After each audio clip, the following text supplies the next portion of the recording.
feminisme i independència van de la mà, perquè aquesta combinació representa una eina d'alliberament global que pot trencar la cadena d'opressions interrelacionades i difícilment destriables, damunt la qual s'assenta la societat.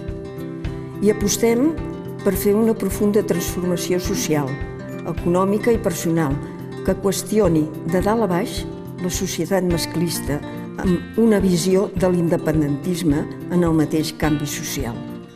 El feminisme, com a ideologia global, dona lloc a una transformació revolucionària de tot l'entorn. L'estat centralista és una de les més clares expressions del patriarcat.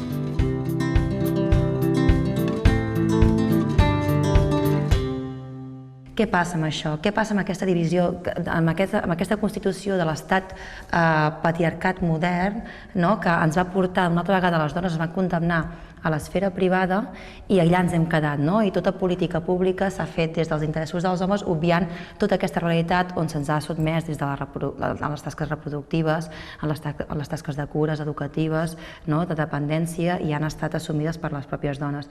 Penso que també és important recuperar aquesta vindicació de les persones diverses, d'altres latituds, perquè no ens agrada que ens diguin migrades eternes, sinó el reconeixement de la ciutadania al començament d'un nou país perquè comencem de zero.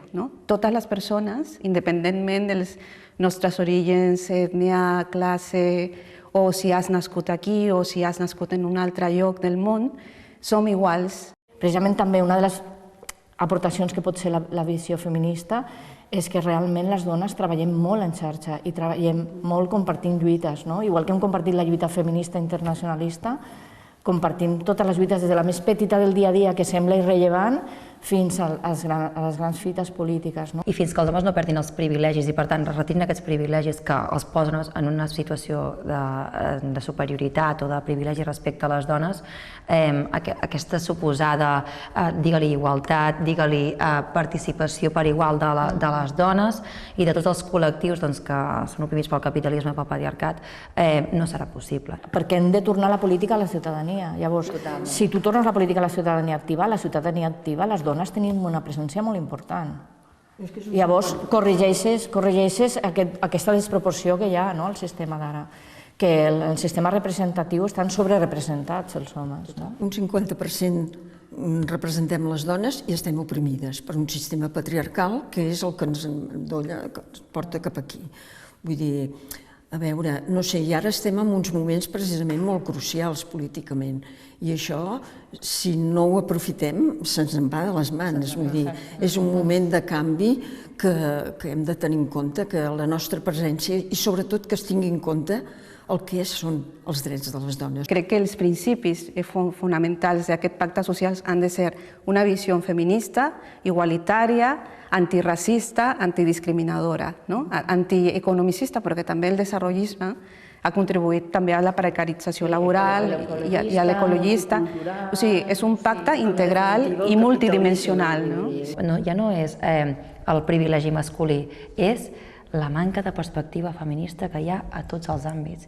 En pressupostos, ja parlant de la política formal, pressupostos, espais de control-seguretat, però ens en podíem també d'anar la perspectiva dels moviments socials mixtes, que per això moltes acabem en els moviments autònoms feministes, de dones feministes, que els propis espais rupturistes estan reproduint aquesta mateixa lògica androcèntrica i patriarcal. Llavors no estan portant una lluita total contra tot tipus d'opressió. Tot tancar l'estigma del que significa el feminisme. El feminisme és una manera de viure, però un bon viure.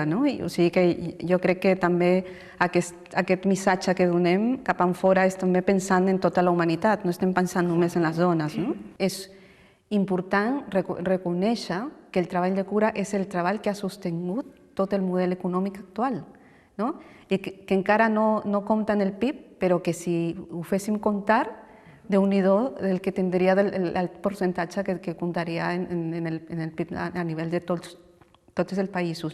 I que a Catalunya tenim unes condicions per tenir un reconeixement del treball de cura i també per tenir unes lleis similars a les que tenen els països nòrdics que obliguen per una part a incorporar-se al treball de cura als homes que han estat exclosos però també s'han autoexclòs, i també que sigui un treball reconegut socialment. O sigui, a més del reconeixement econòmic, el tema del reconeixement social. El que està clar és que el que volem és una vida digna, viure una vida digna, i el que hi ha d'haver per sobre de tot, i és el que diem al feminisme, és un repartiment dels temps i dels treballs.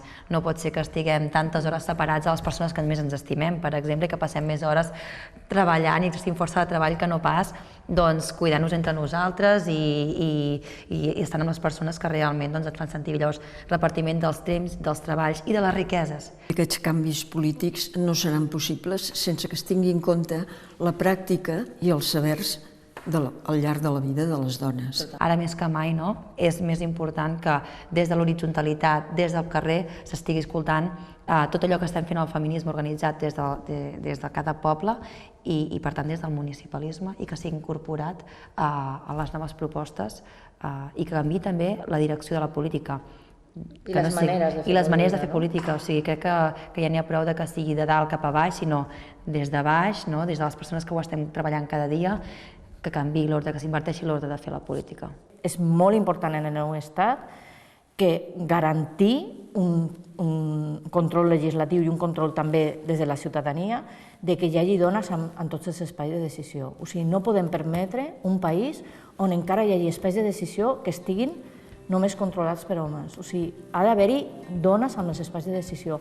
Els mecanismes no discuteixo perquè hi ha 1000 mecanismes. Donant un missatge als partits polítics ara, els tradicionals i no tradicionals, que canvien també la seva estructura mental i organitzativa de fer política, i a més també de fer un pacte en relació a que es mantingui la sostenibilitat de qualsevol tipus de política independentment del canvi de govern. És important que les dones tinguessin present un missatge clar davant de tots els homes, que les dones no volem només que ens representen, sinó que les dones també volem representar.